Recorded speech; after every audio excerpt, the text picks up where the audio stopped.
Hello, everyone. Welcome back to the Another Round podcast. I am your host, Mitch Grotman. Today we have a very exciting episode. I have three of the best chicken sandwich purveyors in Chicago with me. Yeah.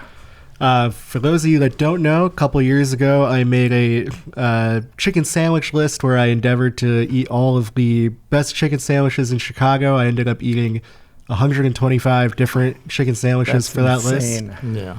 And the three guys I got here with me today are all in my top 5. So I'm very excited to sit down with them for a bit and talk to them about how to make a really damn good chicken sandwich. First we got Joe Fontana from Fry the Coop. Woo, woo, woo. Henry Tsai from Three Little Pigs. It's Kai. Kai, Thank my you. bad. But it's okay. I thought your last name was pronounced Grotman. So we're fair. All right, so we're even on that. Yeah. And we got Ethan. Hopefully I'm saying Lim correctly. Yeah, I think so. Okay.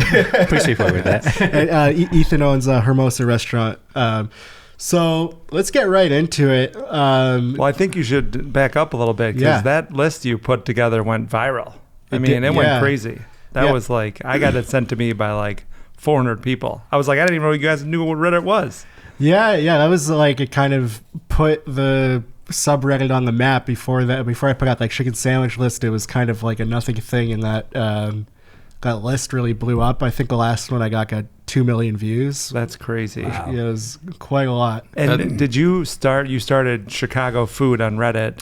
Like, is it when Reddit first came out? So I didn't start the subreddit, but I took it over a few years ago, like 5 or 6 years ago at this point. And the reason that the community wanted me to have it is because everyone knew the chicken sandwich guy. So they were kind of like rallied behind me because it was unmoderated for like a decade. And then after I took it over, we added some other moderators, and then now it's like a big thing. We get 4 million monthly views to the subreddit. What? That's crazy. Really? Yeah. That is crazy. Yeah, it's insane. No, but I do owe a lot of my chicken sandwich success to Mitch too. So I appreciate it. Yeah, so thank you for that. Hey, I'm happy to help businesses, especially the ones that I think are awesome. You guys all qualify for that. So Well, I love your like honesty on there. You know, I feel like, and you were very fair. The way you like judged restaurants and where they were at, and so that was pretty cool. And since then, you've gone on to like fine dining. You've done a ton of categories, right? Yeah, I've done. I did 200 different French fries. I did every Michelin Bib Gourmand. I did omakase. Tried every omakase in Chicago. But yeah, it's a lot of fun. I know probably what I have is some kind of mental illness that compels me to do this. You're kind of like an unofficial food writer of Chicago. Yeah. I don't know. I'm pretty friendly with a lot of the food writers in the city, and I always like check in with them. Like I don't want any stolen valor for the food writers. Has anyone approached you to like Eater, been like, hey, write an article for us? No, but I am working on something. I can't say anything else about. All right. Fair.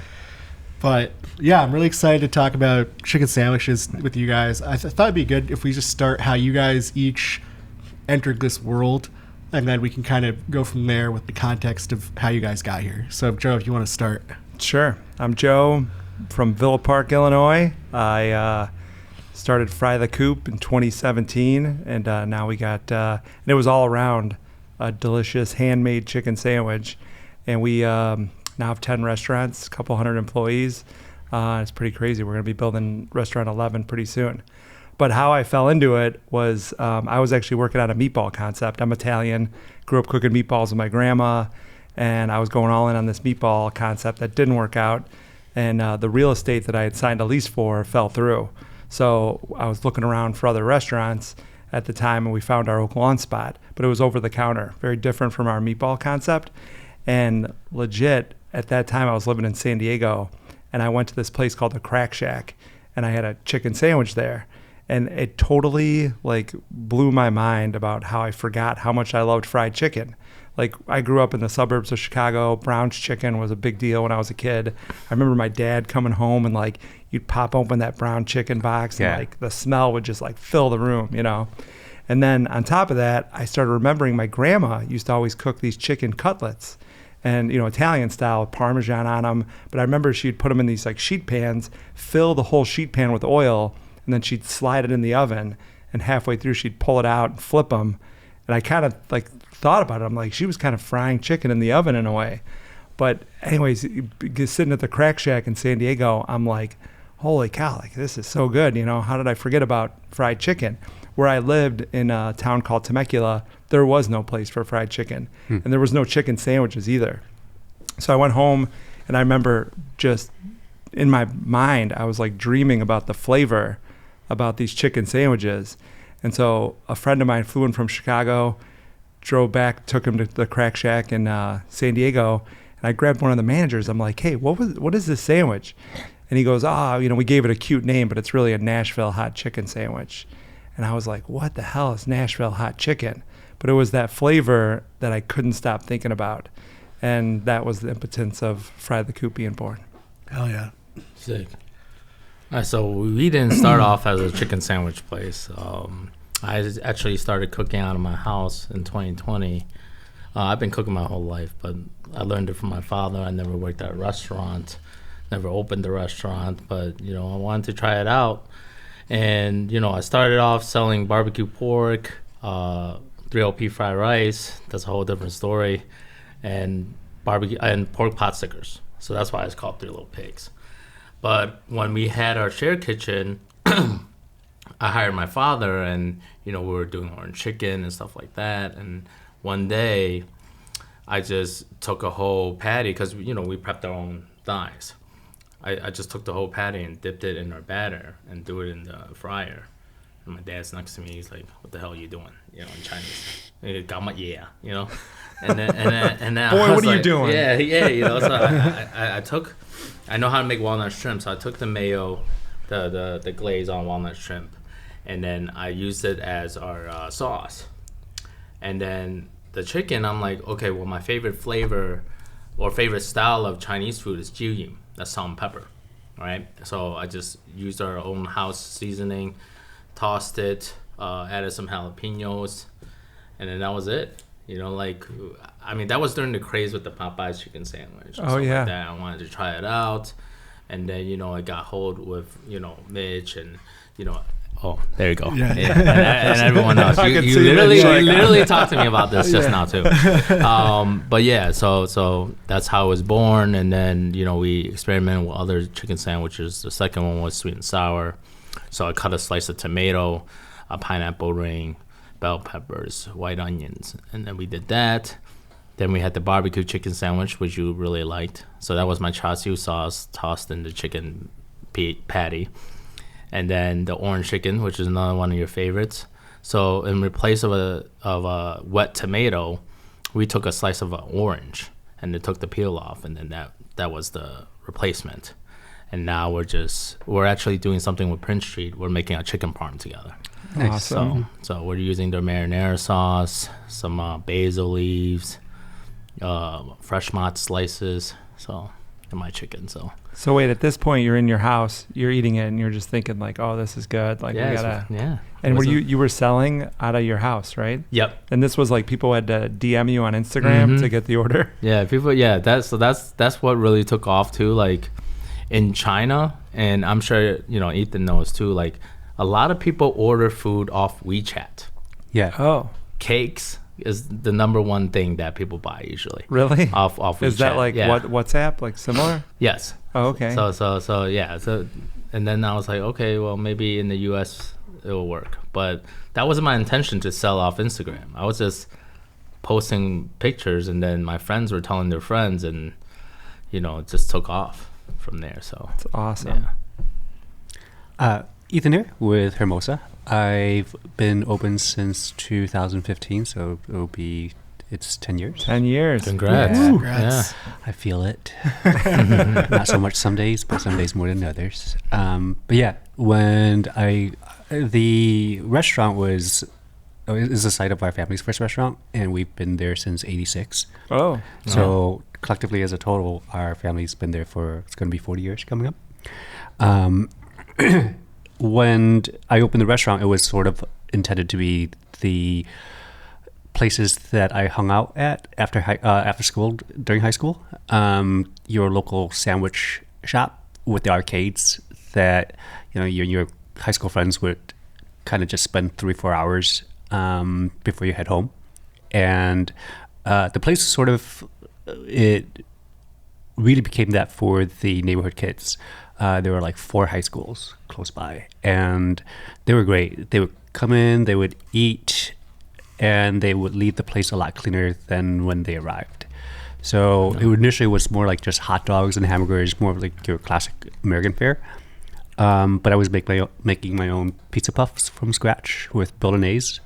And the menu started to shift with a campaign that I started calling Can You Sandwich It? So basically taking meals or dishes that I've loved eating out and packaging it, introducing the neighborhood to different flavors in the most approachable way that would be a sandwich. I did a brandade croquette one time as a hallmark to Avec eating so many meals over there. And the chicken sandwich was my love for papaya salad and roasted chicken, seasoned with some of the flavors I grew up with being Cambodian cuisine. Key flavors would be the lemongrass paste that we call grung, lime leaves, garlic, galangal, turmeric gives it this fun yellow bright color. And yeah, growing up, we ate a roasted version of it with papaya salad. But I also love fried food.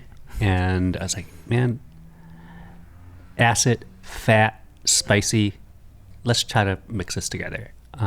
So it kind of caught on. Here we are. Awesome. Yeah, 3 very different stories. And you guys have 3 very different concepts, despite the fact that you all, I think all of you sell more chicken sandwiches than anything else. Yeah, but Joe, you have 10 locations of Fry the Coop, and you pretty much just do sandwiches and tenders, and you got fries, and beef fat fries. Yeah, you got donuts and waffles too. But it's real small menu. Yeah. That's your point. And then Henry, you got a bunch of stuff now. So I want to keep this under wraps, but we're about to take over 7 college campuses and a hospital that I'm not going to name. But we are testing different concepts. We have the fried pizza concept. We're doing work with Prince Street also, Professor Pizza, Rico Benny's, a lot of the pizza kings of Chicago. Donuts also with King's Hawaiian.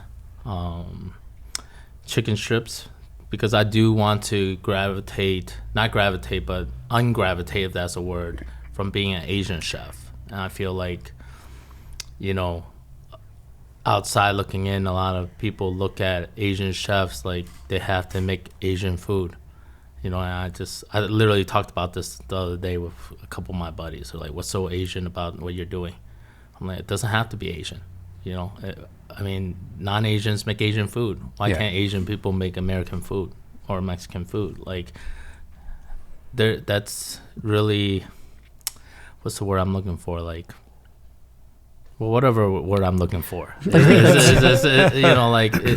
I should be able to make tacos, right? Yeah. As long as it tastes good, right? It's like Rick Bayless making tacos. Same thing. Exactly. Yeah. So, but yeah. So is chicken sandwiches going to be a part of this new concept you're developing?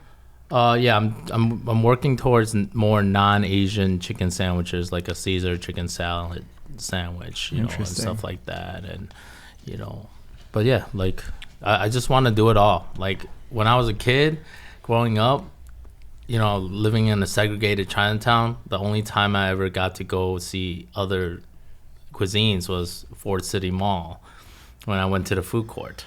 And I told myself, I was like, dude, I could get a great steak potatoes, steak sandwich, Taco Bell, all this. I was like, man, I want this.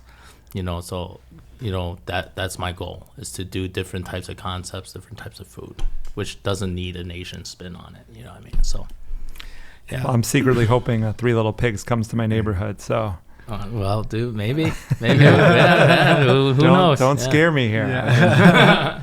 And then Ethan, you do the sandwiches during the day, Yes. and then at night you're kind of like a fine dining concept. Yeah. Very different levels of service between day and night. How do you balance that? Trying to be as organized as possible, I guess, because it's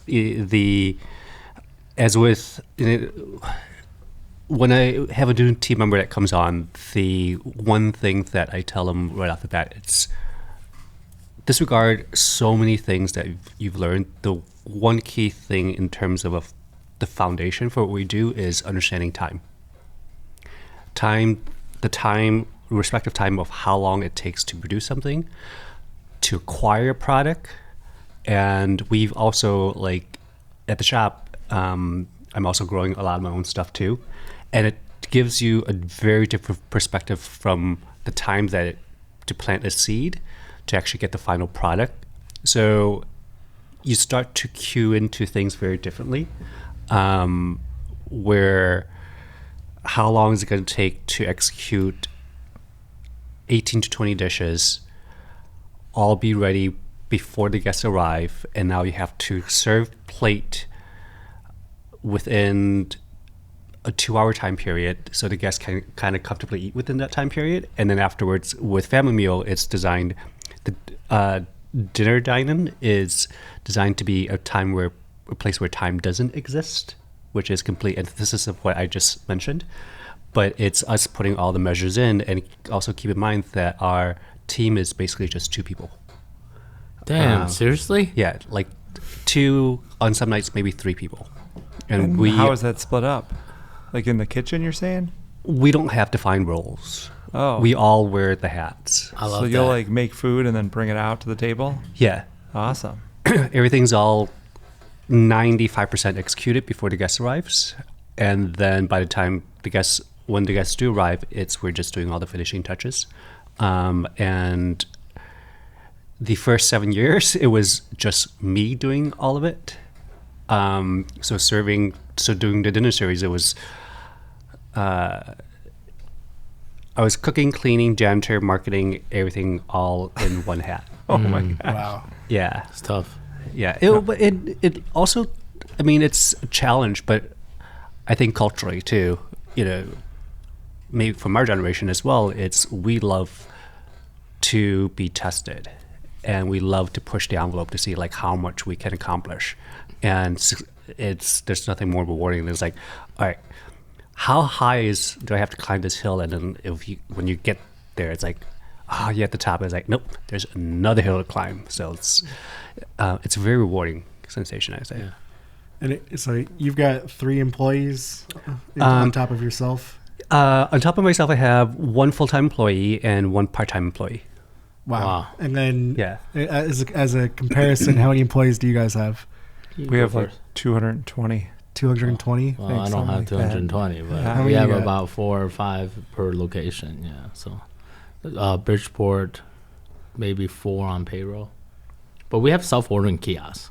Oh, yeah. Yeah, that's a thing that Yeah. I think Smart. most restaurants should have. I don't know if you have it. We got a hybrid where we have like a cashier, but then there's also like a kiosk so they can choose, but Yeah. there's always someone to like help them. But they're great though, because there's 2 things: you're minimizing mistakes on orders Mm-hmm. because the customer is the one ordering it, and 2, like, you know how the staff is nowadays. Oh, They're having totally. a bad day, they'll take it out on a customer and forget about it, right? In your terms, right? Forget about it, right? Yes. Yeah. Yeah. They also, we've noticed on kiosks, like the pictures, people love seeing the pictures when they're Mhm. ordering. Right. And there's actually a $4 increase per order, like check average, when they order on the kiosk, first ordering through a person. Does it upsell for interesting. you? The Yeah, kiosk? It does, but we're right? not great at it yet because we Okay. just rolled them out. Okay. Dope. So there is like some, but we need to get better at like suggesting, like, Yeah. hey, what about this? Add Right. that, Yeah. Ethan, for your sandwiches, mostly all online, right? Or do people come in and order like at the restaurant? It's people do order at the restaurant. When they arrive, there's actually curtains, and it just tells the guests to text this number, and as soon as they text the number, it shoots a link to our ordering platform. Nice. Okay. Yeah. Do you do for night service? Do you do takeout still, or you don't allow takeout for nighttime? I do on occasional. Thursday, Friday, Saturdays, the night service is until 8:00. Yeah.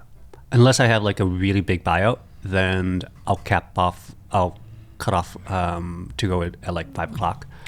But yeah, 8:00 on Thursday, Friday, Saturdays. And then what about your lunch? Is that like mostly to go, or do people come there and eat lunch? It's all to go.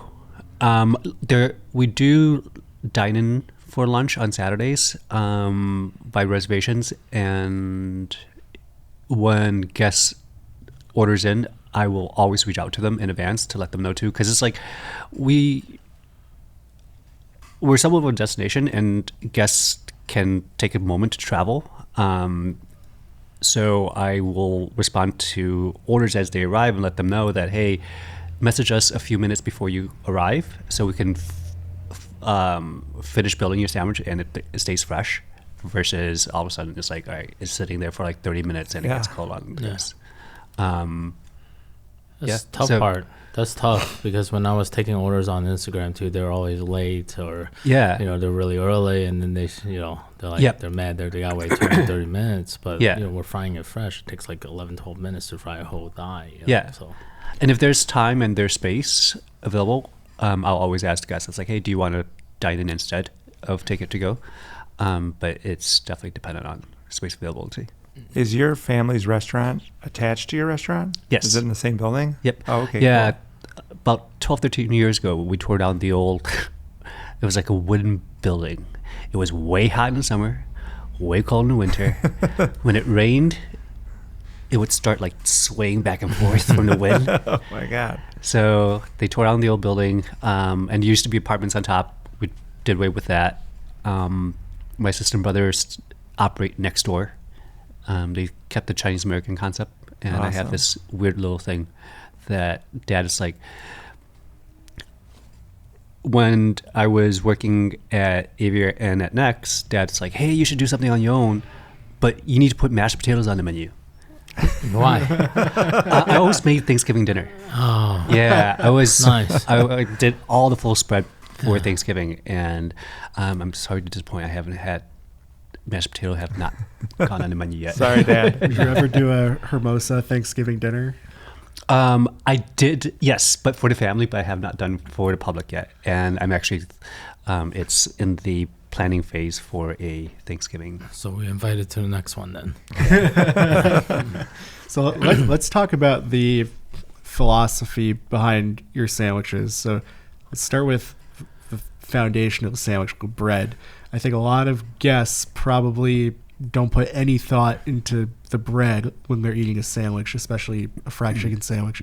But I know that makes a huge difference in the sandwich eating experience. So I'd love to hear your guys' philosophical thoughts on what the best bun is for a fried chicken sandwich. Oh, I'm a believer that your bun, or any sandwich really, you're only as good as your bun or bread, as any sandwich, right? Almost like a band is almost as good as their drummer. Like if the drummer sucks, band's not going to be good. We get our bread from Highland Baking Company in Northbrook. And I tried probably 50 different buns. And this one, it's like a fake brioche, so it's not real because they don't use butter. It's like a butter buds, whatever that means. And something about it, just the smell. Are they delivering again? What'd you say? Are they delivering again? No, they're not delivering. So we had to get it through, and this is a secret that I found out, which was actually a little disturbing, is that almost all bread is frozen. Yeah. Like every bun you've ever had was frozen at some point, which is a little disheartening. Even fresh bread, they bake it, they put it in the freezer, and then they slack it out, even the fresh deliveries, for the most part. Mm-hmm. And so what happened when they ended up switching, and like most bread companies canceled their bun delivery, so we now have to get it through GFS, our distributor. Okay. And they send a whole truckload up, and then they slack it out to us as we go. Cool. So the part that I dislike, I don't think there's a taste difference, but the top of the bun gets wrinkly. Yeah. And I kind of compare it to like your grandpa's balls. I'm like, oh. And I fought with them about this. I fought with every bread vendor about this, and they all say like, I'm the only one that acts like I want a nice smooth top surface for a bun. I'm like, what? I can't be the only one to complain about this. But most buns you get, like they have a little wrinkly on the top. Yeah. Which it really bothers me, 100%. But this bun that we landed on is called the Ira bun, and it was actually made by Z Baking back in the day. So Ira was this guy who was like the right-hand man at Highland Baking Company. And the dude from Z Baking, Willie, ended up working for them, like to get his start. Yeah. And then he ended up going for Let Us Entertain You. And then after he quit Let Us Entertain You, he started Z Baking. And he came up with this Ira bun. And what happened one day is immigration came, and I guess they raided his whole facility, and like he had 300 employees, and they took almost all of them. Damn. And I guess they had like warned him too. They came like, hey, like your workers are undocumented, and he just was like, whatever. Like he kind of was winging it. And Willie, I've only got to meet him once, but he's a great guy. He just like he's kind of a wild card, and whatever. He had this like fantastic bun. So when they raided him, he took care of all these restaurants, and they basically shut him down. So all these restaurants had to scramble and get buns. Anyway, Z Baking ended up flipping upside down, and Highland Baking Company bought Z Baking, and then they took all the recipes. Highland's still around? Yeah. Okay. They're big. They do about $100 million a year in revenue. So I think from what I know, it's Alpha, and then and then Toronto, and then Highland Baking Company. So Alpha and Highland, do you know, familiar with the story with them? No. Stu Rosen is the principal at Highland. Yes. And Stu's father, Stu's uncle, off the top of my head as well, owned Alpha Baking. Oh. So they both are, they kind of split up, and Alpha Baking, it's their principals are within the same family. Oh, really? Wow. So Yeah. one of them did Alpha, one of them did Highland. Yeah. And they're old. I think Stu's dad passed away a bunch of years ago. Yeah. I guess he was beloved though. Yeah. They make great bread. I mean, and then Alpha does like a lot of the hospital breads and Yes. schools, and Yep. but it's the largest bread manufacturer, I believe, in Chicago. And they're all the poppy seed buns for the hot dogs. Oh yeah, the Um, Rosens. The Yeah, Rosens, yeah. that's Alpha. That's all Alpha, right? I used Yep. to use Rosen brioche too. Yeah. But we switched over to Also, Alpha has a really good buttery bun that was similar to Highlands as well. Yeah, I could Yeah. see that. So good. So good. But yeah, I think like a bun to me has to be, especially with a chicken sandwich, and your thigh is huge. Thank That thing you. was massive. It used to be 9 ounces. Oh, really? They shrunk it Oh down my to God, 7. that's a half a Yeah. pound. That's over half a Yeah, pound, right? I'm Chinese, dude. We need to bring value. You know what I mean? That is Yeah. big. So you need a bun that like can hold, Yeah. but then you want it to also have like a light fluffiness to it. So I feel like it's hard to find a bun that like can hold a big piece of chicken, but also has that like pillowy, Yeah. fluffiness to it. Yeah, especially when you have a 9-ounce chicken Yeah. sandwich, and it's like if the bun's way too big, you're oh my Yeah, God, it's I'm like just too eating much it. bread. Right. Yeah. Yeah. And I noticed you guys butter your buns, Yes. and do you toast them? Yes. Yeah. All right, I think that is a key piece of a great chicken sandwich. Whenever I see a picture of a chicken sandwich and you notice there's no like Ring. toastiness on the bun, Yeah. I'm always like, oh, it's not good. I bet Yeah. you that's not good. I could almost like write it off Yeah. immediately. Well, untoasted bread and sandwiches for general. Yeah, oh yeah, in general, for sure. It kind of brings it back to life, right? Yeah. What kind of, how do you guys do on flat tops, or what do you do for your toasting? Mine's of the flat buns? tops. Flat tops. Flat Yeah. tops. We found Prince Castle has a vertical toaster, and it's phenomenal. You put it in the top, and they come down about 30 seconds, and it pops out. Looks like perfect grilled cheese. Oh, nice. It really does a When good you job. toast your bun, have you ever tried toasting the top part too? Mm-mm. We do that. Oh, do you? And so that prevents the wrinkleness. Oh. Yeah. So I mean, not for a long time. Yeah, Obviously, yeah. You not, just but get like a real like a just little second, bit, right? yeah. Because it'll burn the top of it, right? Yeah. So that's our trick. For Interesting. but I agree with you completely. Like when I open a sandwich box and I see a wrinkled top, I mean, it's still gonna taste the same, but it doesn't look as cool. I know. It's like, Yeah. Especially in an Instagram era. where, 100%. You know, you want to take the pictures. You know, Don't point at me. I mean, I'm just saying, like you want a cool looking chicken sandwich. So Yeah. that was our trick. So, yeah, So where do you guys get your buns from? mine's Toronto. Alpha. Alpha in Toronto. Do you use the butter bun you were talking about? Yeah. Oh, okay. Beautiful. And do you use the golden brioche? Yeah. Is that the one? Yeah. I know that. And how golden did you brioche. settle on those ones? Alpha for me, I'm very conscious as to who where the money goes, and Alpha is literally 4 blocks away from the shop. Yeah. So which also makes it very easy if I need something on the fly. I can just run over to them for it. Yeah, that is good. And I love the idea of keeping the money in the neighborhood too. Yeah. We try to do the same thing. And I think that's also like from a lot of purchasing perspective too. It's I try not to go to large distributors for a lot of things. Yeah. You know, example, there's a grocery store across from me, and if I need cilantros, I'll go to the Mexican grocery store and pick up a couple bunches. Yeah, like they're your neighbors, and it's a product that you can hand select, and it's 50 cents a bunch. They're right across the street. Yeah. In Humboldt Park, I think it's probably the same Cermak you go to. No, the one is in Hermosa. Oh, okay. Yeah, it's literally across the street from where I'm at. I used to go to that one a lot. When I moved to Chicago, Yeah. I lived like 2 blocks away from that Cermak, and that saved my life when I was 22. Yeah. I used to buy a case from there because it was so close to Ghost Kitchen. Yeah. But like their jalapenos were like weirdly more spicy than other jalapenos. Yeah, I couldn't. Yeah. Oh, and limes from the Mexican market. Yeah. Oh, the best, It's right? different. Yeah, so good. Mm-hmm. They're and yep. Yeah. So what about you? How'd you settle on your bread? Well, I tried all types of buns. I used a hamburger bun. I used a potato bun. But I just like the brioche. Yeah, Like, the brioche. Most is of my good. food, is what I like to eat, and the butteriness and the fattiness of the bread that comes off. You know, I'm just a fat kid at heart. I was like, man, dude, it tastes better than this potato bun. So I was like, whatever. So your brioche bun has actual butter in it. I believe so. Yeah. Yeah, it does. Yeah. Hell yeah!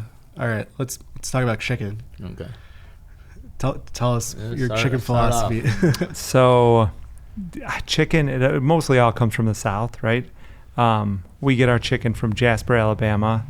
Something about what they do to their chicken, I don't know. They're also small birds, too. I think that has something to do with it. Kind of like if you're eating veal, you know? Mhm. It's like almost like a baby chicken in a way. Our birds are always 38 days before they call them harvested. I feel like it's like they slaughter them. Right? Here's a PC term. Yeah, I know, totally. I went down to a chicken convention in Atlanta last year. It was all the farming. It's a farming chicken convention. Huh. Everybody was like, "What are you doing here?" Because they're no restaurants show up. Yeah. But I'm like, I want to know what the chickens are eating. I want to know where they're coming from. I want to know how it's handled in the U.S. And I was a little disheartened that they're all like under very strict government policy, and they all have to have like the same feed. They're like the government makes them do a lot of the similar things with chicken, which I was kind of bummed out about. But we've tried to switch up vendors, because you guys remember when chicken a couple years ago was at like $5 a pound. It even went higher than that. Yeah. It was like maybe like It was like almost $5.20. 6. It was almost 6. It Chicken was breast? crazy. Yeah. Like, and everyone thinks chicken's cheap, and it's like whoa, like that's not that cheap per pound, you know. I think it was a all high 40-year high increase in chicken price. Like, hadn't seen that since like 1972 or something like that. But we tried different chicken, and it just did not taste the same as the chicken we get. Something about it. We also ran into woody chicken. If you guys ever experienced that. Woody textured chicken? Woody, yeah, where it's like chewy. And Oh, it has yeah. That's Yeah. the term. That's the term. They call it woody. Yeah, Oh. Yeah. They call Never it heard woody of chicken. Yeah, And I've heard that a lot. And I think it's like a way where they slaughter them, where they maybe like tense up when they're like Huh. when they kill them. So then there's something with the meat that ends up being like tense, and then it's real chewy and Yeah. kind of like grainy almost. But yeah, so we, after like a year and a half of trying different chicken, trying to get a better price, we ended up going back to our original chicken in Jasper, Alabama. Nice. And we actually have it all processed through Kugel now. Do you guys know Kugel? Mm. Kugel is the largest chicken processor in Chicago. They've been around for like 150 years. So all our chicken comes through that. And now they clean it for us. So it comes like super clean. And then they're brining it for us now too. And the next step in this process is we're going to have them marinated too. We tried our marinade, but we have salt in it. Yeah. And so the salt was like drawing out the moisture, creating the chicken to be dry, which was like kind of a bummer. So I think we got to come up with a new rub without salt in it, so we can marinate it that way. They'll do a tumble, like a vacuum tumble with it, and then send it to us to bread and blanch. You don't marinate your chicken with eggs at all? No, we don't do any eggs. Right. Try the eggs. It might Like help with the yeah. You know, in Italian culture, every time you put some chicken on, it's always with egg. Yeah, we Always. do. We marinate with eggs. Oh, a you lot do? of eggs. Okay. Yeah, so Really? that's why it's more expensive. Because we do buttermilk. We do buttermilk and we season the buttermilk. different chicken. Totally. Yeah. Totally. So, because we use a wet batter and you guys are using. Mhm. Are you guys breadcrumbs or? No, it's a seasoned flour. Oh, okay. We like make our Yeah. own flour. We dip it in buttermilk that we season too, Right. and then Yeah. pat it down and blanch it. Definitely try the eggs, dude. Because Interesting. we marinate our chicken with eggs and pork. Yeah. So.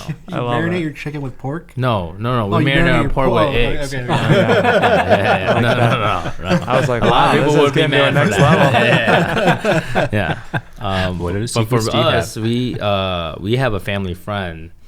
They own Chicago Oriental Wholesale. Shout out to Eugene. They cut our chicken for us. Oh, really? Yeah, we just go through enough chicken. We do maybe like 700-800 pounds a week per location, Awesome. which is not bad for a Chinese restaurant, right? So they cut it in pieces for us, which are for our orange chicken, salt and pepper chicken, and then they cut it in 7-ounce patties for our sandwiches. So they help a lot. That's great. And then when it gets to us, we just got it marinated, and then That's a key process because it takes a lot to clean chicken and go through it, especially thighs, right? And it's better to leave it. Like I talked about this for like maybe to myself for like 4 to 5 months. Like, should I just pay the tax on top to get someone to cut it for us? But who's gonna cut it better than people that have been cutting chicken for 40, 50 years? Oh, sure. They took me inside the plant too. Like, these guys, all they do is just cut chicken. Yeah. Versus our staff, which might take 40 minutes or 45 minutes to cut a whole 40-pound case. Every day. Right? These guys are cutting in 20 minutes. I know they go so fast, Yeah, I'm right? like- It's insane. Yeah, like so you save on labor, but you're also getting consistency on the cut. Versus you got a 19, 20-year-old that might slice her finger every 2 hours. But you know what I mean? So like how it is. We grow in pains, man. You know, so One thing too that you kind of said, like getting chicken to be similar size, because that's what I think people don't understand. They think there's like some factory where like it's like a widget that's being popped out, because every piece of chicken is different. Exactly. It's like humans. Every human's different, right? And same with chickens. They're all different. Like, and I always compared like a cheeseburger. It's ground meat. They can form the patty exactly the same size every time, so you can cook it the same. But with chicken, you don't get that luxury. No. That's the beauty of it too, I think. Oh yeah. I like that. Yeah. Because each piece is unique. Yeah. My chicken philosophy. I'm a thigh guy all day long when it comes to Agreed. when it comes to the cut for the chicken. So our sandwich is fried thighs. It is a wet brine marinade, and if it's not as a sandwich, the fried chicken itself is gluten-free. So it's kind of nice to get to guess with that. And How is it gluten free? the batter dredge is rice flour and cornstarch. Oh, awesome. Yeah. You don't use any AP. No, Oh, okay. no Wow. AP at all. And where do you get your chicken from? I get it from our family. Also purchased from COWM. Yeah. Yeah. Eugene. Yeah. So Yeah. Nice. Great guy. Mhm. Do you know Charlie too? no, I just asked my You just- siblings okay. to order Okay. for me. Okay. I mean, most Chinese restaurants get it from Cal. Yeah, Yeah. So they're great. Yeah, they're great people. Can, Yeah. can we dig in a little more? Because I know you do chicken breast for your sandwiches. You guys both do thighs. Yep. When I was doing my chicken sandwich list, that was probably the number one question that people would ask me. If I told them that I liked a place, they would say, "Oh, is it thigh or breast?" Or that, and also like, is it natural style or is it like buffalo or whatever? But people are like really divided on this topic. Mm-hmm. And Oh, we had a lady walk out on one day. She comes in. She goes, "I want a dark meat." We were like, "Oh, we don't have dark meat." She goes, "I will never come back here." Just walked right out. I think that's the opposite, right? I was like, damn. Yeah. Like they mostly want chicken breasts. Yes. I was Really? like, I don't Yeah. like that. Like even my orange chicken and salt and pepper chicken, sweet and sour, they're all thigh. Yeah, yeah. I don't mess with breasts because But I feel like once you get a cult following for the product, it's like, right. yeah. And also on the same token, it's when there are diehard thigh lovers, Mm-hmm. yeah. and they'll be like, "I'm so happy that you have it's dark meat." So as a consumer, it's strange to me that I'm sure there is a place that does it, but I've not, nothing I can remember, a place that has chicken thigh sandwiches and chicken breast sandwiches. There you go. I know. Do 'Cause both. I'm not touching breasts. But why do you think? So Why do you think nobody really does both? I think it's a usage issue because if you just do one thing, then it's easy to kind of like have your inventory. Like a food waste thing. Yeah, if you had both and then, one sells more than the other, it's kind of hard, I feel like, to control that par level. And also cook time too. Yeah, that's another great point. Because how long do you guys cook your thighs for? My method is it's a bit unconventional, where I'm like planning everything else that's going on through service completely. So for me, it's maximizing how much I can do within a specific time period. So for the chicken itself, it gets just pre-fried just until you get the batter, Great. and then it finished cooking in the convection. Oh, Yeah. So this way I can go about and do everything else. so how long on the first fry and then how long in the convection? First fry is like 45 seconds just for the batter. Really? And then That's it fast. goes into the convection for 15 minutes. Whoa. So I have 15 minutes window where I can take care of everything else I need to take care of at the And shop. how many do you put on a tray when you're doing that? 12. On a half sheet tray, I can fit like 12 on there. Oh, all right. Yeah. And then just hold it and finish the last fry for like 2-3 minutes. Oh, 3 cooks. Yeah. Wow. That's a lot. We do it for like 8-9 minutes and then we just par fry it. Yeah. Yeah. But I do a very low Yeah. temp on mine though. It's any way I can stretch the time so I can accomplish other stuff. What's your temp at? 275. Oh wow.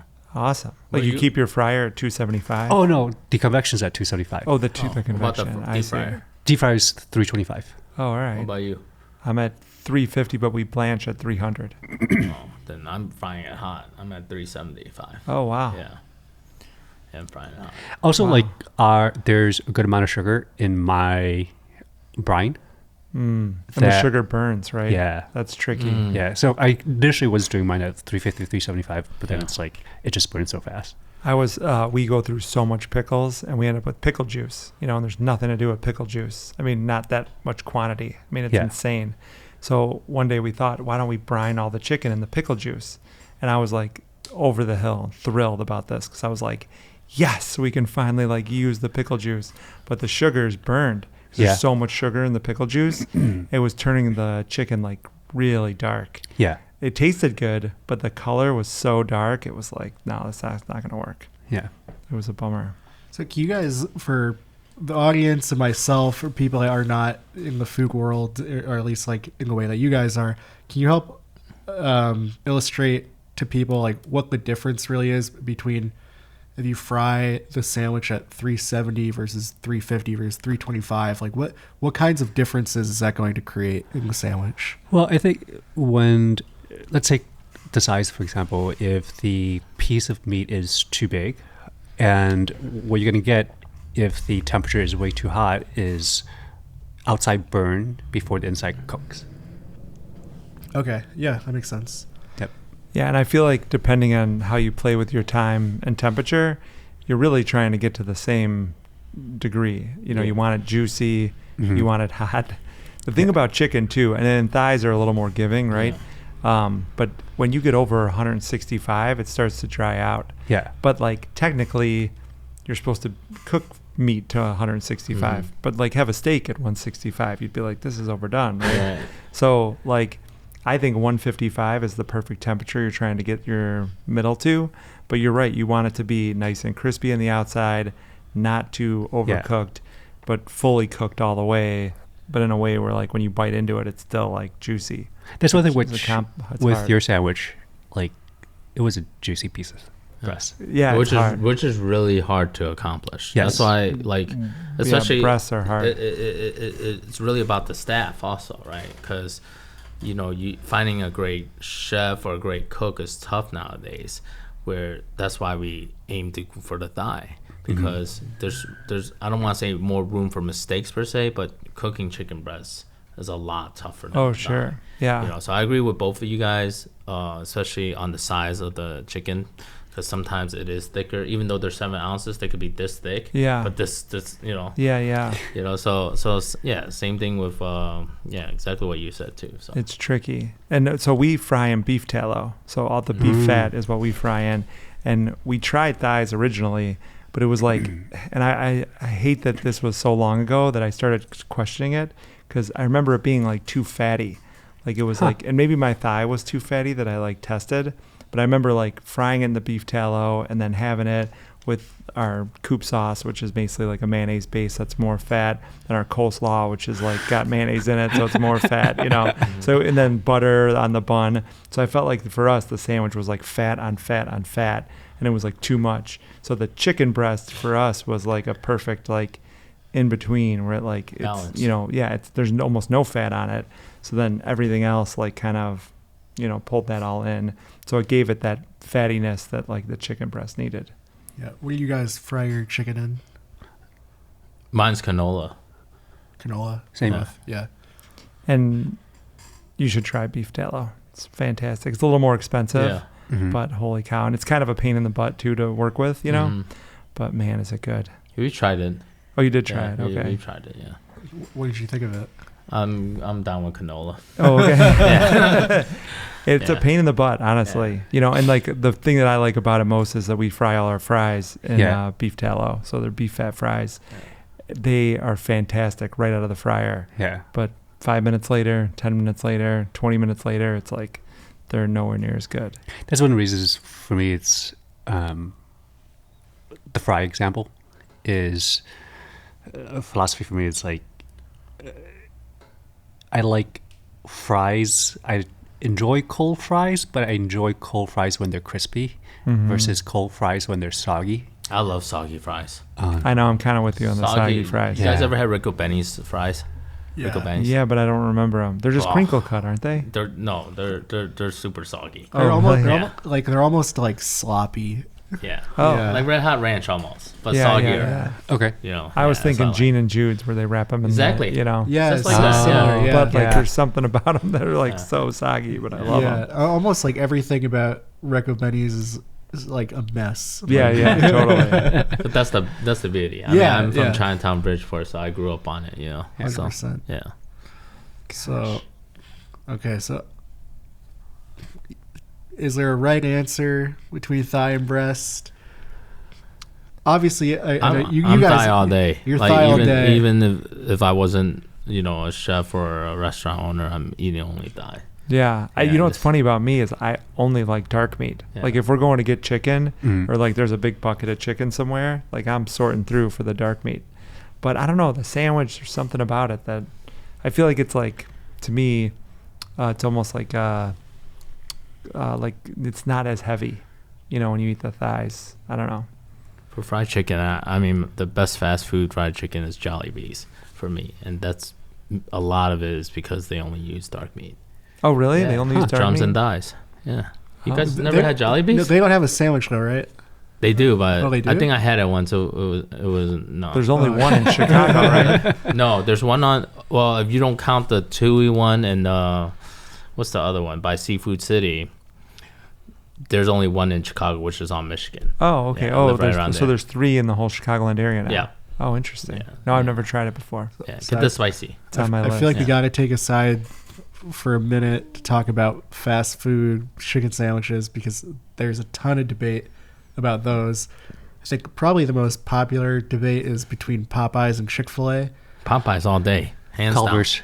Culver's. Oh, Culver's? Culver's. I never had that. Really? Yeah. Yes. I personally hate Culver's chicken sandwich. I hate it. I think it's horrible. Yeah. 'Cause the first time It I had didn't make the list. my wife took me to Culver's when I moved to the Midwest because she's like, you gotta try Culver's. Well, And- Culver's in Illinois or Culver's in Wisconsin? in Illinois. Oh, it's such a different experience. Oh, Yeah, I it's- think you're right. That's an interesting tip. Yeah. So I didn't even know what a butter burger was at the time. I mean, she told me like, oh, they're famous for the butter burgers, but at the time I was still on my chicken sandwich thing, where I had to eat like 4 chicken sandwiches a week.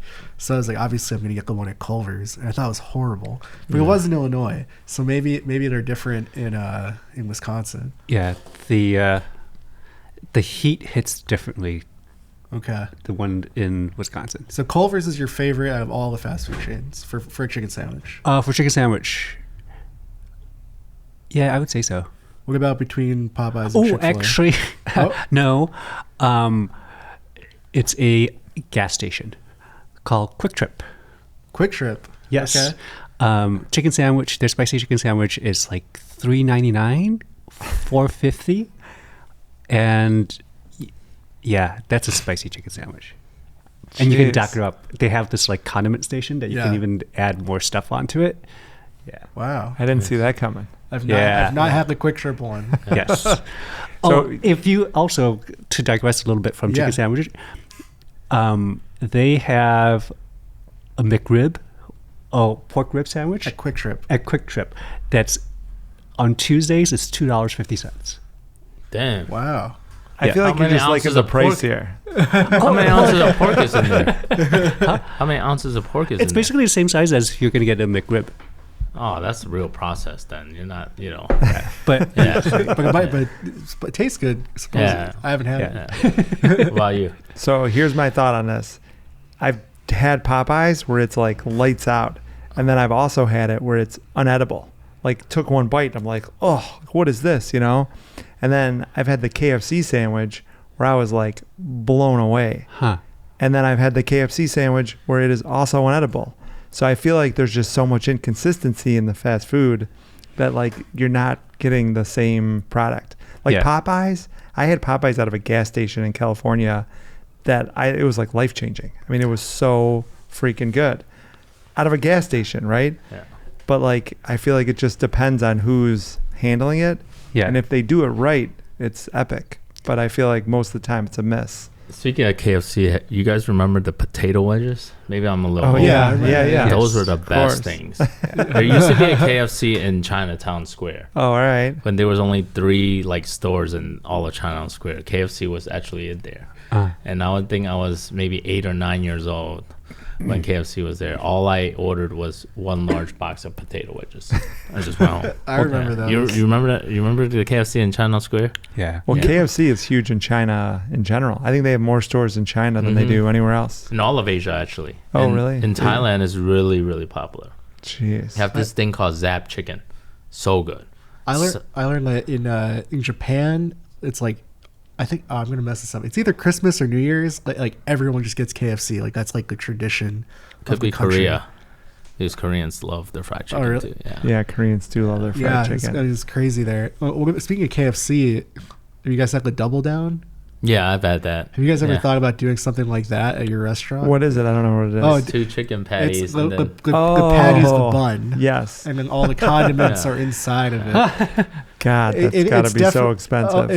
I'm sure it'd be really expensive to make, and it like people joke that it's like a heart attack, like in your hand. Oh, but, sure. But I mean, you've done similar stuff. Yeah, we've gotten silly with some Yeah. things. I but- feel like a double down that could be, but you never. I'm surprised you never heard of a double down. No, I've seen the commercials. Oh, Not what okay, you're okay, saying. I just yeah. didn't know that was the name of it. Oh yeah. So like, I feel like Fry the Coop would probably be the most equipped to do that. Yeah. Because It you're would going be after all of huge, them. though. It would be huge. Yeah, maybe. Well, you guys have the smaller one, right? Oh, yeah. We got the smaller sandwiches Yes, now. maybe you could do it with that. It's interesting. Little double Just an down. idea. Maybe for my personal request, if you did that on 420, I think that would be pretty great. That's a good idea. You know what? I have a better idea. It's going to be called the Triple Down. So you're gonna have Ethan's patty, my patty, fried and cooked patty. We're gonna have the Cambodian salad in there. Yeah, Right? yeah. That's not. There you go. New collab. I like it. You heard it at Mitch's podcast first. Wait, I want to hear a little bit about this. It's shrimp paste mayonnaise. Is that No, what you said? it's the mayo is based off walnut shrimp. Okay, what is walnut shrimp and The glaze is a condensed milk. It's the base is mayo, but then you Okay. mix it with condensed milk, honey, seasoning, and then you just. where does glaze the it. shrimp part come in? No, the dish is called walnut shrimp. So, Oh. so The glaze. there's a Chinese dish called walnut shrimp, and they Yeah. put that sauce Oh. on On the the shrimp. glaze, Yeah, yeah. and then you put got that it. same sauce on the chicken sandwich. You've never I had see. walnut shrimp? Never. You're American. Sounds amazing. We made it for you guys. It's pretty good. Yeah, It's I pretty mean, good. you 你唔食合桃蝦㗎, you know? One second. Yeah, see, we don't eat it. We made it for you two. Yeah, You can't get it in China. My You can get my it in family was America. all about that shit. Especially when growing up, we would go to like a Chinese buffet. They have a big bucket Yeah. of it. You yeah. Oh, load it yeah. up. Yeah. Wow, I gotta have some walnut Yeah. shrimp because that was amazing. Thank literally. you. Thank you. Chinatown's just down the street. Yeah. Oh, I love Chinatown. Yeah. You have a favorite Chinatown restaurant? There's one, I don't know the name, but it's got a green awning and it's open till like 5 a.m. That used to be our late night spot we'd go to, and it would be packed at like 3 o'clock in the morning. And you'd get these like Is that Three Happiness? giant Yeah. dishes. No, not with a green awning. Three Happiness has the white light box. Oh yeah, yeah. Maybe Three Happiness, the big one back in the day. They knocked that down. Oh, okay. Yeah, this Bill- was yeah. like 25 years ago. Yeah. Yeah, Oh, that was okay, our okay. go-to. Do you remember Seven Treasures? Mm-mm. That's where all the club heads go. Yes. Oh. And they always got the 554. You remember 554? Yep. It's barbecue pork and rice, which was terrible, right? But the locals that actually lived there, like me and my mom, my dad, we used to get this wonton noodles. You ever had wonton noodles? Yeah, of course. Yeah. They actually make it that's the most authentic dish in Chinatown, Oh. close to China. It's their wonton noodles because they use flounder fish bones versus other fish bones, and they actually fry their shrimp shells. That's Oh. part of the broth. A lot of people skip these steps, but they didn't. But I rest love in that. When peace, you find a dish that's like, oh, man. yeah. There's I just got to do dim sum for the first time. That was like legit, like in the morning. Mm-hmm. We went, our bookkeeper, our former bookkeeper, she's Malaysian, but she's half Chinese. She grew up in Malaysia though, but she took us, and I was flabbergasted by all the dishes. Where? It was some place where we went upstairs, and I don't even know how to describe it, but like a million little dishes of Dim sum? Yeah. Where was it? It was in Chinatown. Was it Ming Hen? 'Cause God, they have I an don't know. upstairs, but they have like a big Yeah. table. Yeah, Yeah, it it was solid. Yeah. Yeah, it was Huh. fantastic. Ming Hen though. is solid. I love Yeah. trying we must have tried like 75 different little Yeah. bites. It was awesome. That's awesome. So What about you, Ethan? You have a favorite restaurant in Chinatown? 3. The Kai for dim sum. It's Imperial now, apparently. Yeah. Yeah, so it's kind of Golden Bowl. okay. Old school and spot. Triple Crown. Okay. My favorite is no longer there. House of Fortune. Oh, dude, that's where my dad worked. He was the head chef. Yeah. With Ban Lao, right? Yeah. Yeah, my dad was the head chef there. We would close the restaurant at like 10 o'clock, and Yeah. the whole family would drive to Chinatown Yeah. to go to eat there. Sick, dude. You ever heard Yeah. of Heilambun? No. So that was one of the first 8. You remember Wentworth was the real Chinatown before they built the plaza. Oh yeah, on Wentworth. Yeah. Yep. So Heilambun is was one of the oldest dim sum restaurants. It was the corner of where you probably remember Penang. Yeah. That's what Heilambun used to be. Okay. Now it's Penang. No, then it became Penang, and now it's a hot pot space. Yeah. all right, let's get back to chicken Okay, sandwich. Back to topic. Sorry, Mitch. No, you're good. Yeah, You're good. just love food. No, yeah, Yeah. I digress. no, I love it. I love Yeah. it. So the last part of the sandwich, everything else, you guys all have way different toppings, sauces, condiments.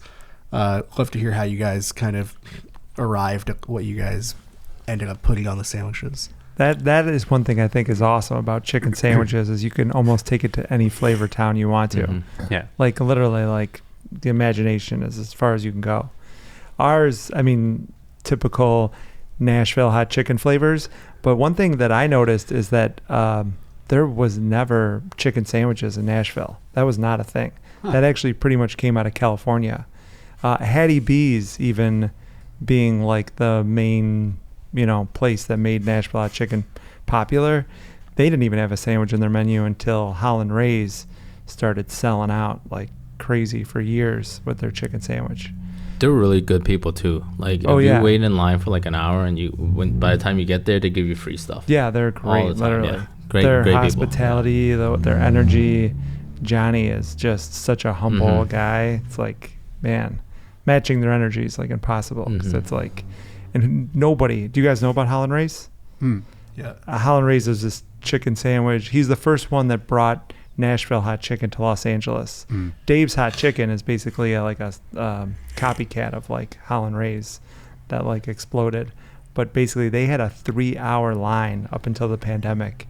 3-hour line for 3 years straight. Sometimes longer. Yeah, sometimes longer. Sometimes longer. I mean, they had to like pace out like signs to let people know where their marker was, how long it'd be till they got their food. But I think it's like a restaurant could do that for a short period of time. But no one does that for 3 years in a row, where it just stayed constant like that. There was a service that you could pay for someone to wait in line for Holland Ray's for come you. on. Yeah, I'm dead serious. Dude. Like you would pay somebody? Yeah, dude. Like I have a lot an of friends Uber in for LA. waiting in line? Yeah. An Airbnb for waiting in line? It's like paying the old Chinese lady to wait to get the iPhone. Yeah. You would pay an old Chinese lady to go wait for the chicken sandwich. Yeah. Well, how much did that cost? I mean, I didn't pay that. I'm Chinese, so I'm not overpaying anything. Yeah. That's awesome. Yeah. No, so our ingredients are, pickles. We found these bread and butter, sweet and spicy You guys pickles. have the best fucking pickles. The pickles are it's insane, crazy. literally. Sometimes I just get like extra pickles because they're so good. They like, when you eat them, it's real sweet. And then when you swallow, then it hits you with like this little like spice. I never even experienced any of this. I'm like, what the hell is this? But yeah, bread and butter, sweet and spicy pickles. And then we also chop the pickles up and put them in our sauce too. Nice. So it gives it like that acidity in there. And then, just coleslaw, which has vinegar in it. So it gives it like that acid bite. You make your own slaw? Yeah. Every day. And we make a ton of it. I mean, it's like crazy. We make probably 3 things like this in those giant Cambros, like every morning at all the stores. What can you tell us like your recipe? It's pretty easy. In the slaw, it's mayonnaise, honey, apple cider vinegar, and salt, and what goes on celery salt. That's it. Sick. Yeah, it's great. It's awesome. Simple, and it's fantastic. Yeah, and then you also do the honey butter. Oh yeah, we stole that from Honey Butter Fried Chicken. Actually, they're great people too. I love people. Josh and Christine and Cam. So sweet. Yeah. No, so I heard about Honey Butter Fried Chicken. We have chicken and waffles on the menu. And our chef at the time, he made this whipped honey butter, but then he put our mild rub in it. So it's just a whipped honey butter. It's nothing crazy, but the mild rub gives it like that another level of like flavor. Yeah. And it's orange, so it's like a weird color. Like some people think it's cheese. They're like, "Why do you serve me cheese with my chicken and waffles?" We're like, "No, that's butter." But anyways, when Honey Butter Fried Chicken had their sandwich on the menu, I was like, "That's insane!" Just like a big butter chicken sandwich. But I tried it, and I was like, "Oh, this is insane." And I knew we had our honey butter from the waffles, so I made a sandwich out of it, gave it to the crew, and everyone's like, "This has to go on the menu." I actually made a honey butter with Christine and Josh. Oh, you did? We used our Chinese chili crisp, and we just mixed it all up in the butter, and then we just did that. It was probably so fun. good, right? Yeah, it was fun. Is that one of the collabs you did? We did a lot of collabs together. That's great. We did fried rice, all types of stuff. Oh, that's cool. Great people. Yeah. How about you? How'd you end up with your toppings for your sandwich? So right now we sell 2. We do sell Nashville Hot, but it's called our Chinatown Nashville Hot. Oh wait, I saw it. It's on like a long bun? No, that's a pork sandwich. Oh, but our Chinatown Nashville is similar to you guys, where you guys dip it in butter. You dip it in butter, right? So instead of just butter, we dip it in chili oil that we make our own and butter. Oh, okay. And then our seasoning is paprika, cayenne, the regular Nashville seasoning, but we put white pepper also, or chili paste, and we just mix it all together. And then the cucumbers, which is really pickles. Yeah, sure. We make. You ever had a Chinese cucumber salad? Yes. Yeah. like from Din Tai Fung. So we use the same way, but we mandolin the cucumbers, so they're like pickles. But imagine Din Tai Fung cucumber salad, but mandolin. So that's what we do, and then we make our chili crisp mayo. That's our hot chicken sandwich. But what we're really known for is our salt and pepper, where we saute the jalapenos or walnut shrimp mayo, our house-made seasoning. Can I put that in the camera or no? Yeah, if you want. Okay. It's really good. You should have brought your sauce. I know. Yeah, there you go. And here, I'll hold it up. Look at this. All right. You selling it at all the stores? Tell them it's better Yeah. than raising cane. Tell them it's better than raising canes. Oh my God. light years better than raising Thank you. canes. All right. But yeah, so that's This is the first ag reel for the podcast. E3LP.com. That's Let's go. that's what we do. Oh, and Right. you put your who's on there? That's my old man there. Yeah, He taught me that's how to- awesome. Refuses to eat his food. Yeah, my dad still has not eaten the chicken sandwich. Does he know he's on the bottle? He was not happy about that. What? He Yeah. looks great. I think it's honoring your because, dad. because everything I do is not up to par. I'm pretty sure you understand. Yeah, yeah. The Chinese or Asian parents in general, they're just you'll never make them proud. So, how about Italian fan? I'm sorry to be off topic. No. but- You but- go, yeah. I feel like I don't. No, our family, it was easy to make them proud. Yeah. However, like there was all construction workers and Mhm. people that worked in meat packing facilities. But my kids though, I feel like I'm like they haven't impressed me yet. I got 3-1, so I'm like they're gonna have to earn it. But I might have a little Asian in me from that. I do envy Italian culture because a couple of my best friends are Italian, and I remember when I first went to their house, the men would come over and give me kisses. Oh yeah, I was like, a lot of hugs and kisses. Yeah, I've never even kissed my mom. I kid you not, I've never kissed my mom. They would kiss me on the cheek. I'm like, this is the most action I had all week. So, yeah. What about you? My topping? Yeah. Just love papaya salad. Yeah. But it's phenomenal. How do you make it? The papaya is pickled first, and then just a bunch of herbs. That's like very classic Cambodian, Southeast Asian flavor profiles. Vietnamese coriander, Thai basil, some cilantro. It's supposed to have this like super freshness while you're eating something that is rich and heavy at the same time. A lot of high acid that is sort of classic characteristic of Southeast Asian cuisine as well. Yep. So it's just bun, chicken, papaya salad, bun, Yep. Oh, and mayo. and mayo. Yeah. What kind of mayo do you use? I need to go back to making. Time kind of runs short these days, so I have not been making my garlic mayo. So right now it's just Duke's. Okay. Yeah. I wanted to just give props to Ethan and all the South Asians because they, compared to North Asians, the Japanese and the Koreans, like South Asians really put a lot of flavor in their food, like their soups, their rice, like Thai fried rice, Vietnamese fried rice, I'm sure Cambodian fried rice just has so much more complex flavors than the regular Chinese fried rice, which is just bouillon, salt and pepper, soy sauce, Maggi, if you use Maggi. I'm sure you use Maggi. Fish sauce. Maggi. Fish sauce and garlic Yeah. is what South Asians use a lot, and it just brings up so much different flavors. Just that tamarind, lemongrass, the North Asians like us, we don't do that. So yeah, props to South Asians. Thank you. Making homemade mayonnaise though, it's light years better, right? Yes. Like But the it's flavor, the texture. Yeah.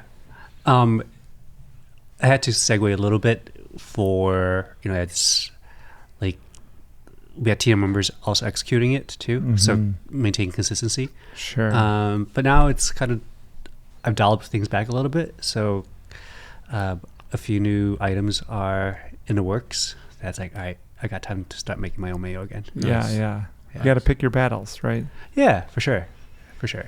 We have a commissary coming up. We're building an 8,000 square foot commissary where we're Sick. going to make everything. And one of my ideas I would love to do is make our own mayonnaise. Because mayonnaise is the base for everything we use. Yeah. So I feel like since we go through so much, I was like, Who do you use? we could pull it off.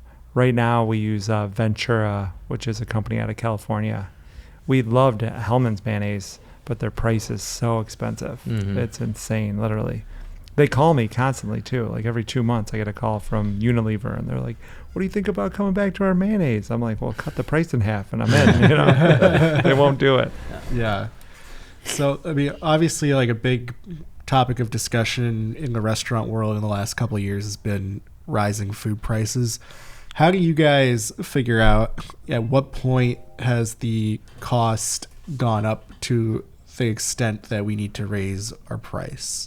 It's insane. We're all being squeezed right now, like to an extreme, because we're in a rock and a hard place, right? All of our costs keep going up. However, like consumers just do not want to pay. You know, no one wants to pay $20 for a chicken sandwich, and that's almost what we should be charging right now. Yeah. Like think about if you walked in for lunch. I and feel like you guys haven't really even raised your prices. Thank you for saying that What are you because we hear a charging? lot. Our sandwich is $11 right now, $10.99. With fries? No, Okay, and then okay. fries are $4. So, but if you come in and you get fries, a drink, and a chicken sandwich, you're at about $18 in tax with, all at the door, which no one's happy about, which is kind of a bummer because it should be really like 27.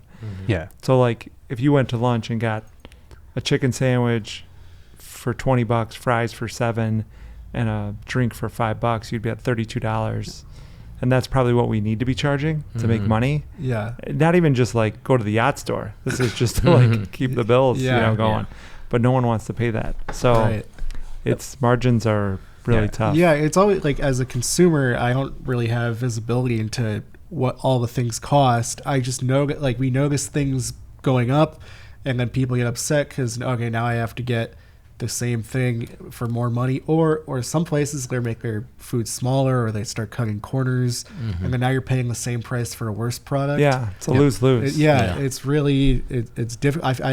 I have a lot of empathy for restaurant owners because I know it's an impossible balance to figure out the right way to do it, and I know like restaurants are so difficult, so I really appreciate it. I notice like your prices don't go up, and in my head I'm like, how is it not going up? Because I know the costs are going up. And like you guys know Red Light Chicken? Yeah. Oh yeah. Yeah, so like their sandwich is $7.99. I don't know how. I talked to him about it, and he's like, he doesn't How many care. ounces is the chicken patty?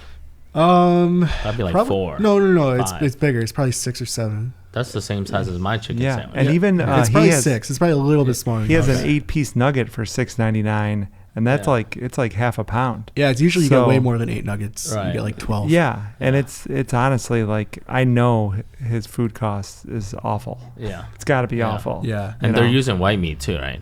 Yeah, Mhm. it's all Oh, passed. man. Yeah. I know. Yeah, I've always wondered about that. I'm like, how? I feel like that's like a side thing for him though, because he used to own 5-star. Yeah. He was the 5-star guy. Yeah. And then I guess his big thing is like ATMs. Oh, okay. Is that how he makes money? I guess. I haven't asked him about that, but He has no interest in doing anything else with Red Light. He just thinks it's fun. He opened it, and That's cool though. Yeah, I like no, that. it yeah, is it's just like in a he's little not like shack where the Devil Dogs was. Yeah, in Lincoln Park. He's It's not crazy. trying to do anything crazy with And then it. his partner Tony, who cooks, he like actually made the sandwich. He used to be he's Little from Big and Littles. Oh, okay. Yeah. I So know it's a that. killer sandwich. Like, Yeah, it's for the great. price. For the Yeah. price, it's No, it's insane. I know. And it's been $7.99 since they opened. Yeah. And I've asked him, I'm like, how is it still $7.99? I know. It's crazy. We're about to raise prices though. Yeah. We've held out for so long. It's been almost I 2 don't, years. I don't blame you, and I know you're gonna get shit for We're it. gonna get a lot of and shit for and it. I'm sorry that you're gonna You get shit forgot for to it. say, but it's still better than Raising Cane's. Oh yeah, Way better than way Raising better. Cane's. Go like, back don't to be- Baton you left Rouge. that off, yeah. Not People- welcome here. Like I live like really close to a Raising Cane's, the one in Lincoln Park. Yeah. I live like a block away from it, and people visit me and they're like, "Oh, you got Raising Cane's." I haven't even been there because I Thank you. Hey, but low key though, the sweet tea is amazing. Oh, the sweet tea is great. Yeah. I've drove to Loyola from Chinatown to buy a gallon of sweet tea, and then, but it's their ice. go to the Dude. Lincoln Park one. It's half the distance. No, this was back, Oh, back- then when yeah, it was yeah. just Yeah, one, yeah. on Yeah. Sheridan. So crazy. yeah, They're Yeah. coming in. But when you look at the chicken, it's awful. Like the it's breading's all all falling horrible. off. It literally is like the saddest Yeah. piece of chicken. But the I sweet honestly tea. don't get it. Sweet tea's good. I'm telling you, the sweet tea. So Henry, what about you when it comes to the costs going up? Like, how do you deal with that? You know what? Like, we might make less profit, but growing up poor, I just can't find it in my heart to raise the price. Like we charge $12.50, I think, for our for a $7 chicken sandwich and fries. I don't see us bringing it up. Like Ever? we have other items that we make money on. Like 40% of our sales is actually our orange chicken, salt and pepper chicken box with the rice. It's not our chicken sandwiches. I think chicken sandwiches is like 30% of our sales. But it goes even cheaper. If you do the buy one get one free on Uber, you're paying $9. Oh yeah. For the chicken sandwich and the fries. That's a lose-lose. Yeah. So that's something that people talk about a lot. So your BOGO on Uber, I think it's $17.50 on Uber. Yeah, around there. Yeah. For the two. So how much of that do you get? We used to pay 15%, but we're trying to increase our volume, so we do pay the 30% for marketing. Mm-hmm. I'm sure all you guys do deliver, you know how that goes. Yep. Right. So I pay the max now, and I do the BOGO. Because then they put you at the top, Mhm. and every time, so you increase your sales. So but you got to be take less losing money margin. every time someone buys the BOGO. Yeah, the chicken sandwich we about break even on it, but you're bringing more people in, and right now, like I'm sure both of you guys realize too, like having a restaurant, you can't just have great food. You got to build a brand. That's why you're out there, destroying Raising Cane's, and you're doing your 10, 15 course meal. Like we all have different ways of marketing, right? Yeah. So it's really for brand awareness and building a brand. I think that's a big key. If you want to scale, you know it. Oh yeah. If you're not talking shit about Raising Cane's, I don't think you can have 10 stores. So Well, I studied restaurants in New York City, Mhm. and they all have publicists. Mhm. And I always thought that was so weird. I was like, why would a restaurant have a publicist? Like I thought that was for like celebrities. Mhm. But I realized when you're in Manhattan, you have to bring it in the marketing, every aspect, because the rent is so high there that you're going to go out of business within a year if you don't bring it. Yeah. And so we did just that. We hired a publicist. We go all in on marketing, making videos. Like you're totally right. You Mhm. gotta, and a lot of people with the third party, they don't think of it as marketing. They think of it as like a sales place, but it really, it's marketing. it's marketing. It's marketing. And you're one of like, I don't even know, out of 100 people that have had that Yeah. idea. Yeah, Because it's right. it's their world. At the end of the day, you can't, it's Uber, DoorDash, Grubhub. It's their world. You can't not do it. Yeah. So. Yeah. Well, Ethan, you're in a very different type of business environment compared to them. They Yes. have all these restaurants. So how do you approach it? I'm sure it's different. Yeah. The bread and butter for us in terms of revenue is not from the sandwiches. So, and it actually, and also certain like lessons that parents have taught is to not forget the core of how things kind of got started. So, and I'm actually going to be lowering the price of my sandwich. You're really lowering it? How much Yeah. is your sandwich now? It's $13 now. Okay. So we're at that comfortable spot. It's like, all right, I'm comfortable to lower it and it still be profitable. Mm-hmm. Don't do it. Raise it. Come on. Because if you ever raise it back, Well, and they're also, gonna, like I have to remember my core clients who do come for the chicken sandwiches. They're not spending the same like $250 per person to come dine. So Yeah. That's where you get most of your money for the restaurant is from the dinner. yeah. What ballpark is the split between lunch and dinner in terms of revenue? In terms of revenue, I'd probably say 85% is dinner and Oh, wow. 15% is Wow. from lunch. So it puts me in a different predicament where I am comfortable to not raise the price or even lower Yeah. it slightly. And also, like, even though the time and labor that goes into executing, for example, like the papaya salad, all the herbs get hand washed and hand picked, and that gets tossed, and the papaya gets mandolin, and we're making the pickles from scratch and everything. Wow. But those are all components that goes into the bigger scheme of the complete book of what we do. So it's I just want to tell the viewers too that papaya is a seasonal fruit. So please, give credit where credit's due too. Like he's making this year round, right? You are making this year round, and it does get expensive. So just for the viewers out there, Yes. he's lowering a price for a chicken sandwich that requires papaya, which is a seasonal fruit. So just want to put it out there. Your restaurant gets a ton of press. How do you go about doing that? Or is that just like organic? Do you do anything like proactively? Well, proactively a little bit, I guess. I was very, I guess my biggest thing is fundamentally we have to view it as it is business, and it is a relationship business. And I've had guests that we've established relationships for decades. Guests that I've known who've become very good friends that I've known from fine dining days. So they were supportive even in the early stages when it was just creative sandwiches. And when the pandemic happened, it forced me to pivot, the market. Guests were asking, even before the pandemic, they were inquiring, like, do I want to go back to fine dining? And my answer was always been yes, but no. Like, I was not interested in doing any volume, because oftentimes when you go out to celebrate, it's special.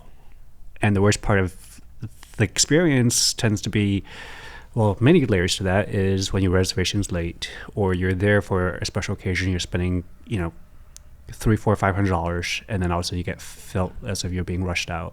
So the COVID became this like perfect storm where, all right, it's a small space, let's make it where time stops, but let's make it really baller.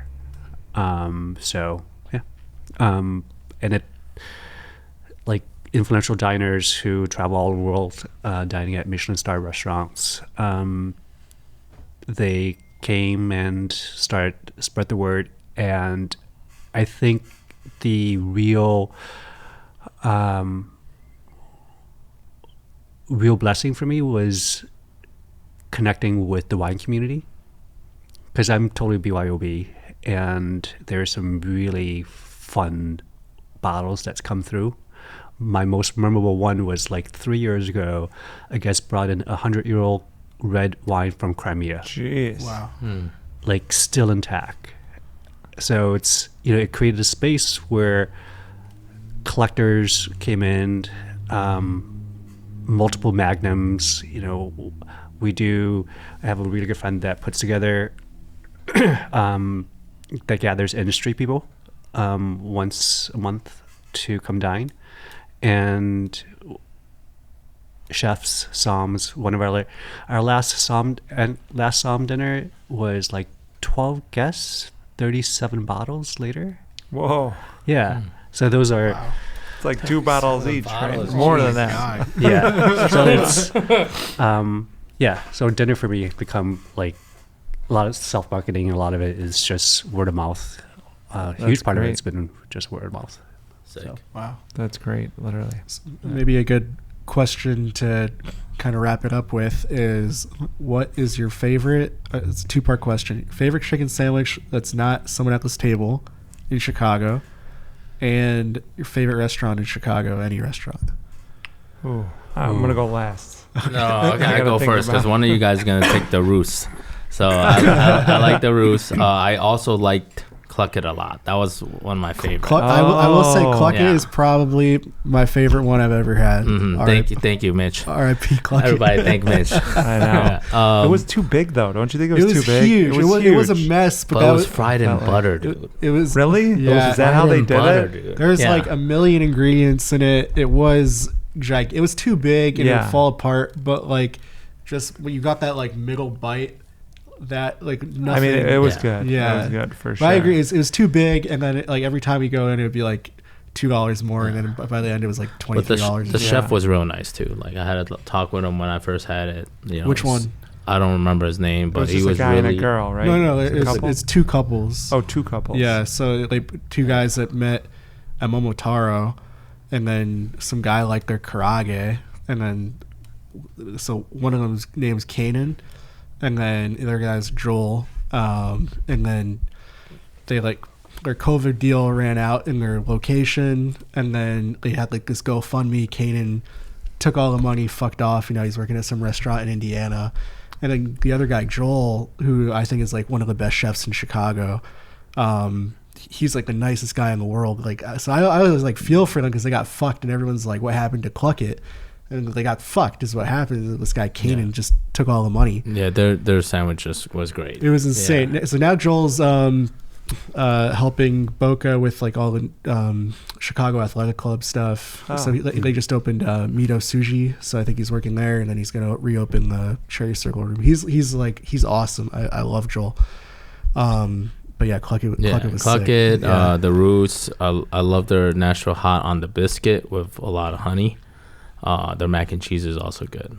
But my favorite restaurant, I have a lot of different favorite restaurants. Mexican, it will be Paco's Tacos and Chaparrita, and then Buffalo Joe's. Oh. Yeah, I love Buffalo Joe's. Their Merc fries, Merc chips. So, gosh, it doesn't exist anymore, but Royster, do you remember the chicken sandwich? Yeah. That was pretty good. We actually got written about in the Tribune as that was the Tribune guy said it was the best chicken sandwich. We were number 2. Is that Nick Kicklesberger? Yeah. Nick did that one. And it was honest, but we went and tried it, and I was like, damn, it's good. But I was like, at the time, I was like, The restaurant was also like $19. Oh, yeah, totally, yeah. And it was like a fine dining kind of restaurant. Right. I think they had a Michelin star at the time of the article. Yeah, totally. And now Andrew's got his restaurant in North Carolina or South Carolina? I think it's Georgia, Savannah. Oh, Georgia? Yeah. Oh, okay. And he's a great dude. Yeah, he really is a good chef. Yes. I don't know. My favorite restaurant got to be Turquoise in Roscoe Village. They're great. Never been there. Yeah. What is that? It's a Turkish restaurant, and there's not many Turkish restaurants, but like there's this. Every time you go, they bring you out this yogurt. It's like a cabbage yogurt, and they give you this fresh bread that just comes out of the oven warm that you dip into it. But every time they bring you the yogurt, it's a different color. It's either orange or purple or red because they use like beets. They use different things in it, and it changes every day, like depending on whatever they whip up. When I moved to California, I kept dreaming about it, and I call them up and I go, I know this is silly, but like can I get the recipe for the yogurt? And the girl starts laughing at me on the phone. She's like, I'll give you the recipe. She goes, you're never going to recreate it. And I was like, why? She's like, we make our homemade yogurt here. She was like, you're never going to be able to do that. And I was like, all right. I just gave up right there. I'm like, I don't need the recipe anymore. I went there on a Sunday for brunch, not knowing what I was going to get myself into. It's basically like a tasting brunch. Oh, okay. And it's only one menu, and you're going to go in and you're going to go eat. Yeah. It's like 13, 15 dishes just arrive at the table. I was like, oh my God. How much is it? It's not expensive. No, it was like $25 for brunch. Yeah, $25 for how many dishes? It was like Turkish people 13, know how to eat. It was crazy. It's next But is level. it like Korean where they have the bunch of little side dishes? There's full dishes. Yeah. Someone a with lot of rice, stuff. pita. Yeah, it was You gotta go nuts. there. Sorry, the Chinese in me just, 13 dishes for $25. I'm in there. No, Yeah. it's not. It's not. nothing like fancy. They doner too is like a really thinly sliced, like paper thin meat that's just melts in your mouth. I don't know. Yeah, Turkish food. Hell yeah. Favorite chicken sandwich when PQM used to have their chicken parm.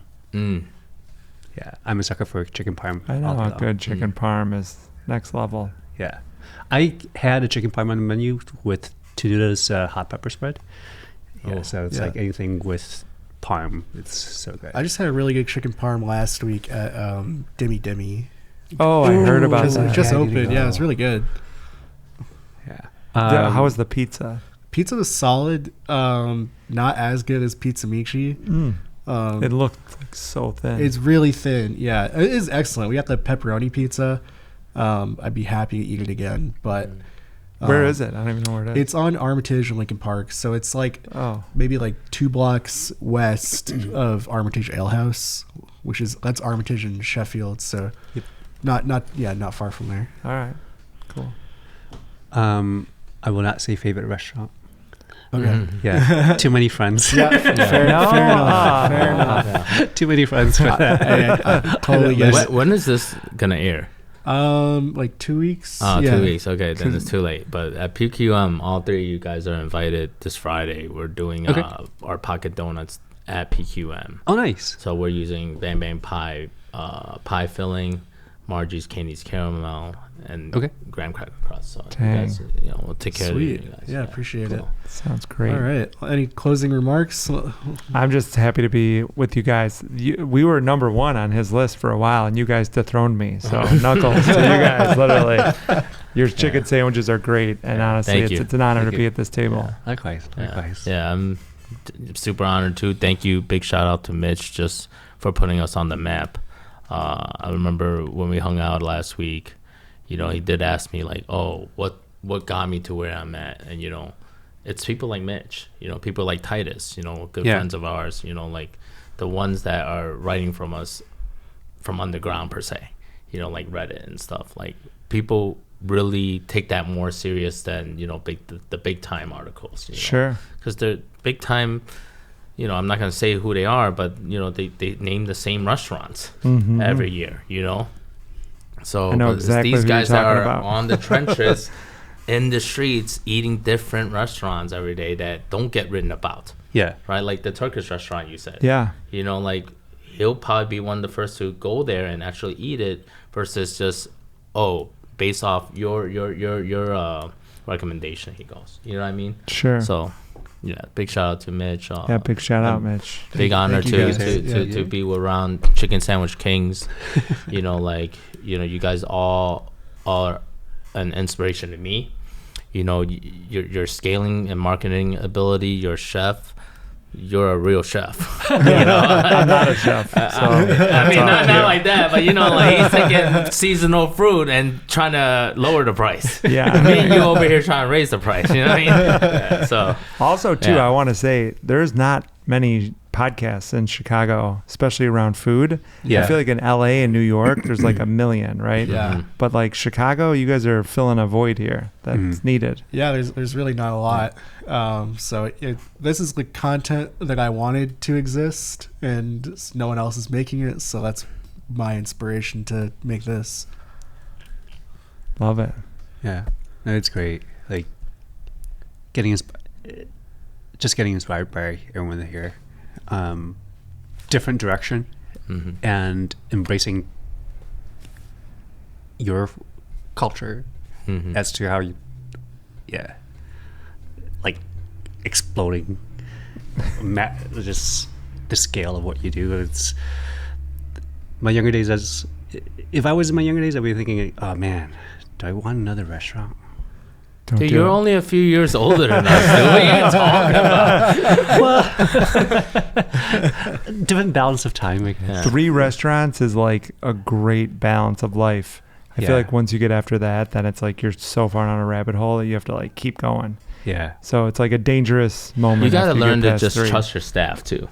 Yeah. So they're going to make mistakes, but let them make the mistakes. Yeah. And if your customers understand that, and when a lot of my customers, we do have the same relationship similar to how you have your relationship with your customers. Like, that's why I used to draw on the bag and, answer on Instagram. Yeah. So I get feedback, but that's where the key is to let them make the mistakes. And then they'll either learn from it. If they don't want to learn from it, get the hell out of my shop. Yeah. You know what I mean? Yeah. So that's what it is. I'm sure you went through the same pain, Still do it. So, And I don't think it's a coincidence that all 3 of you have a reputation for being people that are constantly seeking out feedback, figuring out how can we make this better. And I think a lot of restaurants that are not as good as your restaurants do not care. They're like, this is what we're doing. This works. This makes enough money. If it's middle of the road, so be it. This is what I want to do. I don't care about the feedback, but I see it. All 3 of you guys want to improve. Yep. I don't like to be. The status quo for me is just it's passe. Yeah. So it's the status quo is for this moment in time. Someone's going to move past it, and they're going to move ahead of you. Yeah, and I think for me, as someone who I did look back on the napkin math like a month ago. I've probably eaten at around 2,000 restaurants in Chicago. Gosh. Sheesh. Wow. And I think, in my opinion, the number one thing that's a great indicator of a great restaurant is like the owner, the chef. They always are trying to improve, getting feedback. Like Michael Nagrant loves to tell the story of when he ate Thomas Keller's food.